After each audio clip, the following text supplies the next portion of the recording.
here, back with another video reaction, and today we're going to do another video by Chilling Scares. This one is 5 most disturbing internet rabbit holes.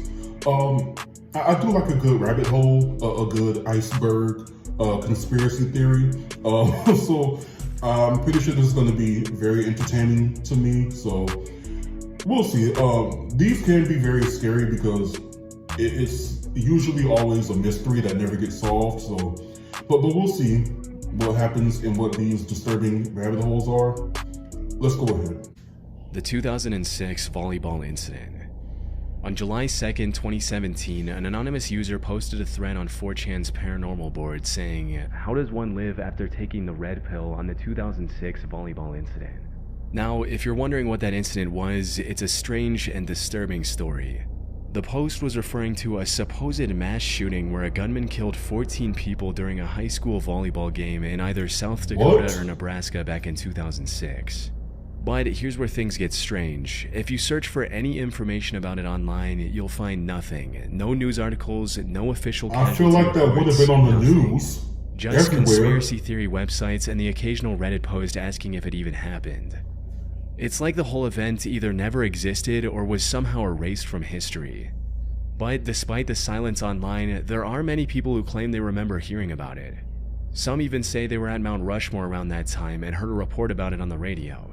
For a long time, the only evidence of the incident on the internet was this still frame from a home video that was supposedly taken just before the incident with the date September 27, 2006 embedded on it. That is, until some ordinary gamer, a YouTuber who often dives into dark web rabbit holes, discovered more evidence. While browsing the Late Nights forum on a 4chan-like site, he came across the gruesome pictures of a bloody school gym that were allegedly taken soon after the shooting had already happened. So right here, let's go down a little bit over here. They've got 2006 volley. Oh my god. Oh, so what is the truth? Because this is one too many people saying this. I think I remember this. I was searching around for some sort of proof of this happening, and apparently it's a snippet from a home video. Oh my god. We have to blur that out. I gotta make sure we note that, blur it real quick. Let me add that to the notes here. But then again, what website is this? Straight up bloody massacre. It's like, is it legit? Recorded. This has to be from like a movie. There's no way. This has to be from like some movie. It's crazy as hell. That it's got like a CBI not for release. Like, I assume CBI stands for like some sort of a governmental organization or something. That is so messed up. I feel like I should have known this or something. They wiped our memory. I don't even know if that's like a conspiracy. They can do that. Conspiracy? It's actually like death, but unless it's from like some movie or something that we don't know about. Jesus Christ. That is actually the most chilling thing I've seen. We're like 5 minutes into this recording, and already it's just like death footage has hit the building. In the bottom right corner was the text, "CBI not for release," which I'll do my best to show you while blurring everything else out. This has led to some pretty wild theories being spread all over the internet. According to the most popular ones, the incident did happen, but it was covered up by the American government. As the story goes, the government was trying to assassinate someone who was attending this high school volleyball game. Things got out of hand, however, and a lot of the young volleyball players were caught in the crossfire. And since this would have caused tons of backlash from the public, the government instructed the news media to not talk about the story and also paid the victims' families to keep them quiet. However, while the US government is no stranger to covering up the truth, I have to admit, this one is quite far-fetched. Yeah. Keeping something this big under wraps for so long feels pretty out there. Right, somebody would have spoke out by now. The truth would slip out. A somewhat more reasonable theory is that this is a classic case of the Mandela effect, where large groups of people collectively misremember something. And coincidentally enough, I actually did find a similar incident that happened in 2006 in that region. In the Platte Canyon High School situation, 53-year-old Dwayne Roger Morrison took 7 female students hostage, attacked them, and ended up shooting one of them. This also took place on September 27, 2006, which is the same date on which the alleged photo was taken before the incident.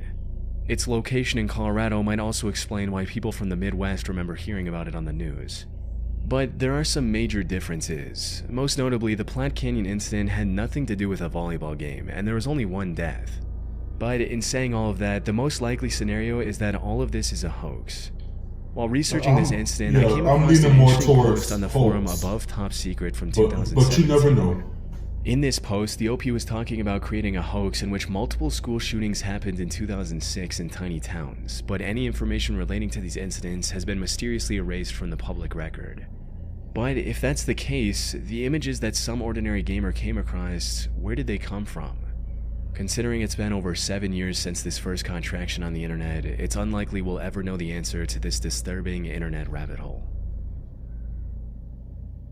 Yeah, I think Grave robbing for morons. I think somebody would have spoke out On about August 8, that. 2014, a user by the name Simon Pred Even if they posted got a video paid. on YouTube titled Grave Robbing for Morons. This was a digital re-upload of a very old VHS video, an extremely chilling one at that. In it, a young man goes into disturbing detail explaining step by step how to rob graves and sell the remains on the black market. Grab it by the eyes or the nose. You pull it out, put your finger all the way in. There is nothing there that will hurt you at all. Or you have to make sure of that. There's nothing that can hurt you. Do not be afraid. Pull it out like that. Do not pull it by the teeth, or else it'll break out like that, and you will have holes. What makes this video even more unsettling isn't just its content, but the mystery surrounding it. No one knows who the man in the video is. To this day, his identity remains unknown, and no one has come forward to claim He looks responsibility. like Richard Ramirez. This has left the internet in two fiercely Night opposing Stalker. camps. Some believe this is authentic footage of a real grave robber. Others argue it's an obscure horror short crafted purely for shock value. Surprisingly, I came across evidence that supports both sides of the argument while researching this topic. One undeniable fact, however, is that the original video is extremely old. The earliest mention of its title, Grave Robbing for Morons, I found on the internet was a now defunct online store for horror VHS tapes called Shocking Videos. This website listed the tape for sale in April of 2003, stating, "What we have here is genuine camcorder footage of a drunken teenage stutterer giving a half-hour lecture on how to steal body parts from graveyards for fun and profit while holding a fresh, rotting skull in his hands." That said, the original video is likely from the late 80s. We can clearly see the VHS box for the 1987 Evil Dead 2 movie 5 minutes and 43 seconds into the video. And to narrow it down even more, there's an issue of Horror FX magazine visible in the bottom left corner at the same time. This specific cover was a part of a unique Fangoria horror magazine edition released in July 1989, which means the video was probably shot around that year. The horror memorabilia scattered throughout the footage implies that whoever created this video might have been a die-hard horror fan just trying to make something creepy for the thrill of it. And while most of the gruesome advice given in the video feels very authentic, like describing ways to remove the skull from a body that hasn't fully decomposed yet, there are also sections that seem extremely goofy. Like when the host suggests knocking out witnesses so they think it was all just a dream. Never leave witnesses. If you have to knock them out so that way they think it's a dream. This gives further credence to the theory that the subject doesn't have any real grave robbing experience and is just making it all up for the video. On the other hand, some people argue that the skull he's showing in the video is far too detailed to be fake. As for the inconsistency in the advice, that could be explained by the theory that this was likely his first time robbing a grave, and that he was simply making things up to seem more knowledgeable on the topic than he actually was. But this is where things start getting really eerie. Toward the end of the tape, the guy almost mumbles his full name, but stops himself before saying his entire last name. Okay, this was made by Anthony. Well, as a matter of fact, let's forget the last name. And in Well, 1999, we have a Anthony man named Cass. Anthony Casamassima was arrested in New York for stealing an expensive stained glass window from a cemetery. There was a real possibility that this was the same person who made the Grave Robbing for Morons guide.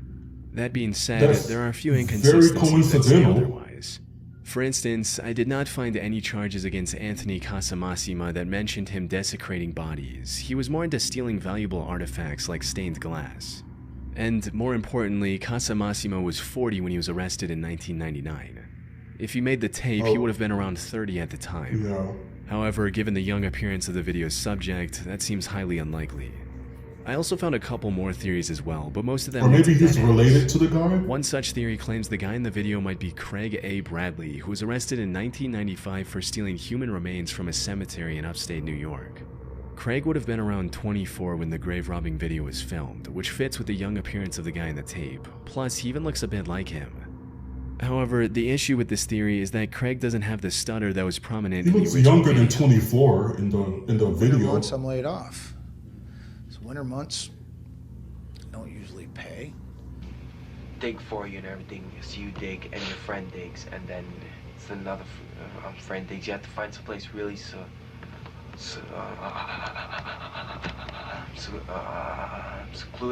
So that way. Oh, he had a severe stutter. You can get over that though. Okay. Now, he could have faked the stutter in the original video for some reason. However, people on the internet find that extremely unlikely given how real it feels. Grave robber or actor, the stutter is real. I've known several people with really bad stutters, and it's such a specific, uncontrollable behavior that makes it hard to fake. This kid's stutter feels unique and authentic. I've never seen an actor in a movie fake a stutter that felt this real. It's possible one day the person seen in the video will come forward with the truth, but for now we have no idea who the person is or whether or not this extremely realistic looking grave robbing video is real. Strange sounds in the sky. Well, if they are an For the actor, past 50 plus years, there have been numerous reports the of people hearing mystery mysterious it sounds coming from kept the is sky. impressive. In some cases, the mysterious noise resembles the sound of screeching metal, like someone dragging heavy metal furniture across the floor.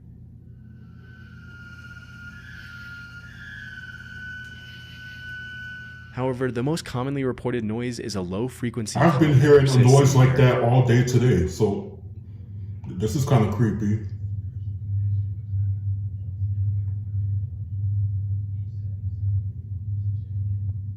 Those who can hear these sounds describe them as omnipresent and extremely annoying. And according to Yeah, the I don't hear BBC, it now, the humming but- noise has been linked to at least one person ending their own life in the UK. However, while there are likely many legit reports of people hearing a mysterious humming, which we'll get to in a bit, many of the claims are either fake or can be explained quite easily. Mine isn't fake. I heard it For today. instance, the metallic screeching noise could simply be from a nearby railroad with a long freight train rounding a corner and causing vibrations. Some of these trains are incredibly lengthy and can take several minutes to pass. Similarly, in another video you can hear what sounds like an extremely loud trumpet.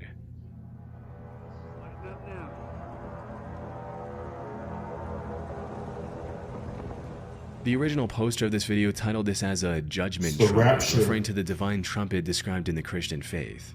However, given the poor weather conditions in the footage, it's likely just a malfunctioning tornado siren, like this.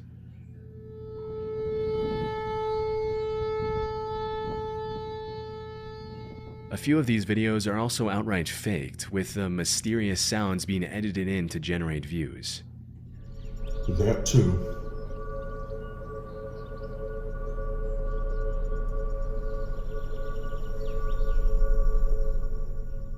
Notice how the birds around the area appear completely unaffected by the loud, ominous noise, which would be unlikely if the sound was genuinely overwhelming the environment.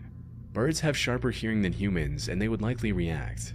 That said, there are still thousands of reports from people who can't be easily debunked or labeled as fake. Unlike the examples I've shown so far, the vast majority of seemingly authentic reports involve the persistent, low-frequency hum. This strange phenomenon seems to trace back to Bristol, England in the I late heard- 1970s. The city council been hearing received a low hundreds of hum all complaints day. from residents about a strange This noise is that was scaring audible me. at night.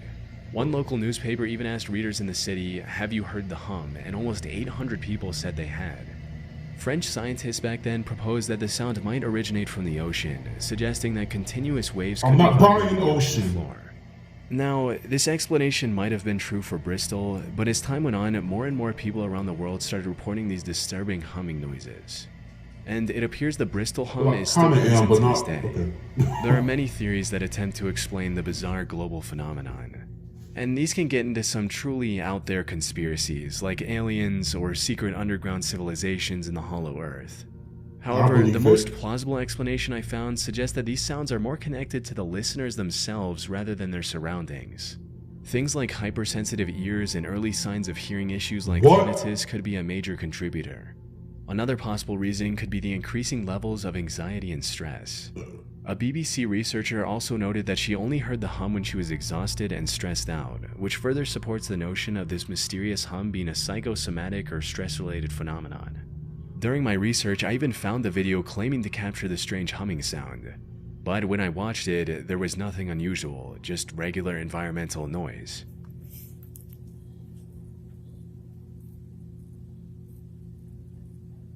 It's entirely possible that the person who recorded I don't hear it. heard She's something from crazy. inside their body, misinterpreting it as an external sound, which further supports the stress-related theory. However, this doesn't explain the hundreds or even thousands of other videos that do include the hum.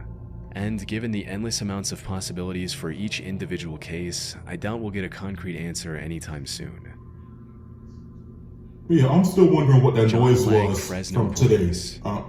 On March 20th, Send 2015, a YouTube channel by the name Lang Marine uploaded a 3.5-minute video titled Fresno LE Harassment, Ford Crew Cab that stalked me at my residence numerous times. The video showed the same vehicle driving past the camera twice in 3 minutes. The uploader was a 51-year-old former Marine named John Lang living in Fresno, California. The video footage came from a security camera he had installed outside his home. And in the description of this video, he provided much-needed context behind the oddly disturbing encounter. According to Lang, he was critical of the way Fresno PD and Fresno Fire utilized their budgets online. So now they were stalking and harassing him in retaliation, and the Ford truck in the video belonged to either the Fresno Police Department or the Sheriff's It wouldn't be the Office. first time. The next day, he posted another video of a man walking his dog outside his home. The video showed the dog and his owner stopping outside Lang's home for a few seconds and moving on, nothing too unusual. However, Lang claimed that the person in the video was a plainclothed police officer who was conditioning Lang's dog so that it wouldn't attack if the same officer broke into his home later. Over the next 10 or so months, Lang continued posting videos of shady activity captured by his security camera, like But a how guy is in it plain training the clothes going up to dog? his home, taking a look and walking away immediately. Well, I Or a guess police truck stopping outside his home I for a guess few by seconds becoming and then driving familiar away. to the dog. However, the most disturbing of these videos showed a mysterious black van stopping outside his home, filming it with a massive camera for about 30 seconds and quickly driving away. Lang claimed that the device in their hand was a thermal imaging sensor and they were trying to determine whether or not he was home. By January of 2016, Lang was fully convinced that the Fresno police were planning an assassination. On the 16th of January, he posted a video about a cleaning company van parked outside his home. In the description of the video, he wrote, "If I turn up missing or dead tomorrow, remember this van. I think I seen a couple of guys sneak out the side door and into the building when it was parked Okay, in the he car is park a this former afternoon. military I've been person, causing so the he city could of be Fresno a lot of paranoid, problems or recently, it which could I be now PTSD, regret. but Unfortunately, this would be the last video Lang would post on these YouTube, are coincidental because just a few and days very later, a odd. fireman found him dead inside a burning home with multiple stab wounds on his body. This Oh. was sad news for people who were following the story. However, this was only the beginning of a much bigger Excuse me? conspiracy. You see, when the news of his death initially broke, the reports stated that he had a few stab wounds on his upper back as well. If this were true, it would validate all of Lang's worries about getting assassinated. What? This would also put the Fresno PD as the #1 suspect for his murder. However, when the Fresno coroner released Lang's autopsy report, it only mentioned 3 self-inflicted stab wounds on his chest, and there was no mention of any Well, stab wounds on his back. The Was the coroner earlier works with report the a police mistake, department. or were the Fresno so police trying to hide their crime? This inconsistency led to tons of backlash and even a petition to reopen his case, but it remained closed. Of To this day, course. the John Lang case sits as a mystery. Uh-huh. Was he actually getting stalked, or was he just severely mentally ill and paranoid? From my research, the answer seems to be a mix of both. Yeah. First and foremost, it's worth mentioning that the Fresno police are well known for being ripe with corruption. A Reddit user mentioned a story he knew about the PD, stating, "I mean, my friend's dad was FPD for decades, and Jerry Dyer showed up with some officers and threatened him back in the late 90s, so it wouldn't surprise me if the cops were intimidating this dude." So, did the Fresno PD retaliate against Lang? Maybe. What's more likely is that Lang was getting more paranoid and losing his mind over time. From what I can see, the man walking his dog I can is doing see just both. that, walking his dog, and claiming that he was somehow conditioning Lang's dog in just a couple of seconds is pretty out there. Even the suspicious van can be explained quite easily since the device shown in the video was just a film camera on a gimbal, not some high-tech thermal imaging sensor. As for why they were shooting like that from a vehicle, they were likely indie filmmakers who just didn't have the proper permissions from the city. However, all of this is just conjecture on my part. The real evidence that proves Lang's deteriorating mental state is the fact that he turned off the cameras he had in his home a day before the incident. The last saved footage on these cameras was of him sitting with a kitchen knife in his hand. Not only that, but when the fire department arrived on the scene, all the entrances to his home were barricaded securely from the inside. If this was truly a murder, the killer wouldn't have been able to escape the crime scene without removing one of these barricades. Ultimately, if there was some big murder conspiracy behind Lang's death, I never learned about it over 8 years later. Yeah, that's very weird. Evil stick. In November of 2014, Nicole Allen purchased a pink princess wand for her 2-year-old daughter at the dollar store in Linden Avenue in Kettering. The name of the I think I know this one. Evil stick, which is quite bizarre on its own. It had like an evil picture inside. However, the stick also promised things like luster, beauty, and wonderful music. The box art also featured the character Sakura Kinomoto, who was the protagonist of a popular Japanese animated show called Cardcaptor Sakura. In the show, Sakura is essentially a magical princess. So, the inclusion of just a cute-looking character made Nicole drop her guard even further. But she couldn't have been more wrong. But why would you buy something called Evil Stick for your child? The box art suggested an Asian origin for the product. And looking back, the Evil Stick does have a small, and I do mean small, resemblance to one of the ones Sakura uses in the show. The Evil Stick was most definitely a bootleg version of a product that should have looked something like this had it been official. However, the Evil Stick was much more sinister than just being a bad product. Unlike its official counterparts, the manufacturers of the Evil Stick bootleg had free reign to do whatever they wanted. And it's what they chose to do with this freedom that was utterly disturbing. You see, the top of the wand had a shiny foil fitted in, likely to imitate the shiny star in the official wand. However, this foil was hiding an image under it, and when Nicole's daughter accidentally removed the foil while playing with the wand, she was greeted with a downright disturbing image of a creepy-looking woman slitting her wrist. This was likely petrifying for the little girl, but that wasn't all. If you pressed the button on the wand, instead of the wonderful music it promised, the wand played a haunting laugh. This also turned on a light behind the creepy image, so the little girl would have likely seen it even if she hadn't removed the foil.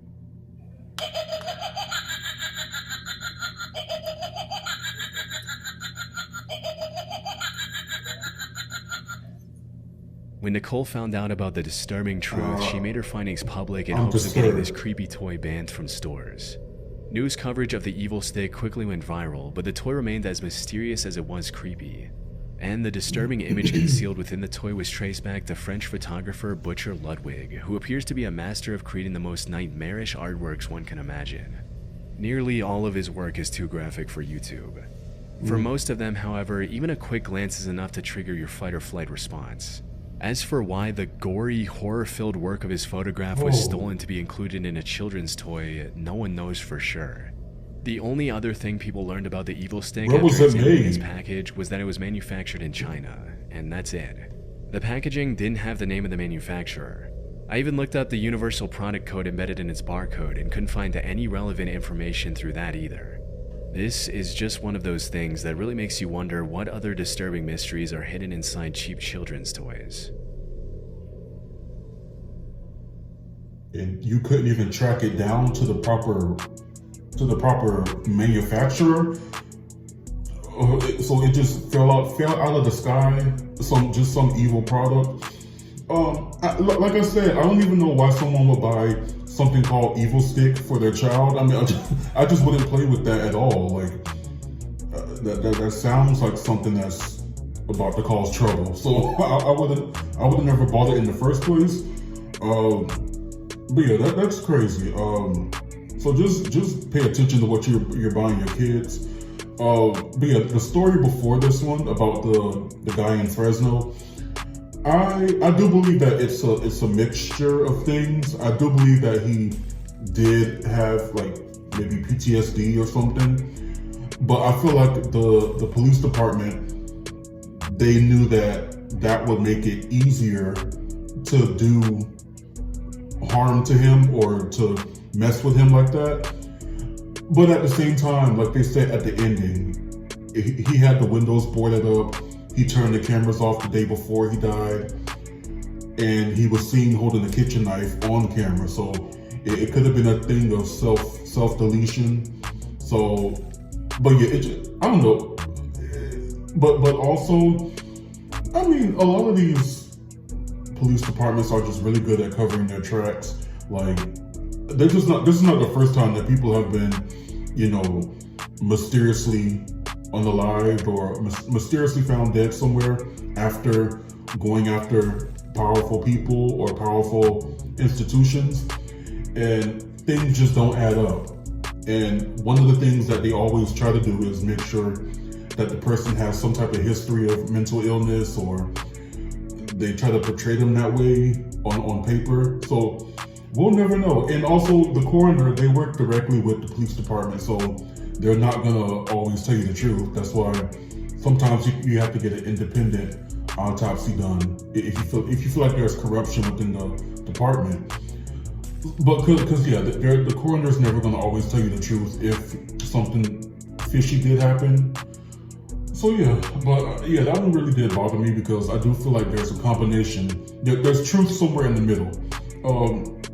And then the first story with the volleyball incident, I do think that's more of a hoax. It seems like it's because even if people did get paid off or threatened, I do feel like after now it's 19 years, somebody would have came out and said something. I mean, even if it just slipped out accidentally, somebody would have said something or posted anonymously online, because in 2006, we didn't really have the internet like we have it now. They couldn't, back then you could maybe post a video on YouTube, but it had to be like you. It wasn't really like anonymous, like chat rooms or anything like that. Well, I'm sure there were, but not as prevalent as now. Like now you can anonymously say stuff on Reddit and all that. There's, you know, VPNs that you can work on where they can't, you know, trace the IP address. So, but yeah, I don't know. I don't believe that one really. I do think it's more of like an urban legend maybe. But yeah, but you never know. That's my whole main thing is you just really never know what's really real, because people are smart. People are smart and they're evil, and you just never know. But anyway, you guys, another disturbing video by Chilling Scares. Let me know what you guys thought about this video down in the comments below. Make sure you like, comment, subscribe, and until next time, be blessed, be your best, and keep down the stairs. Bye, guys.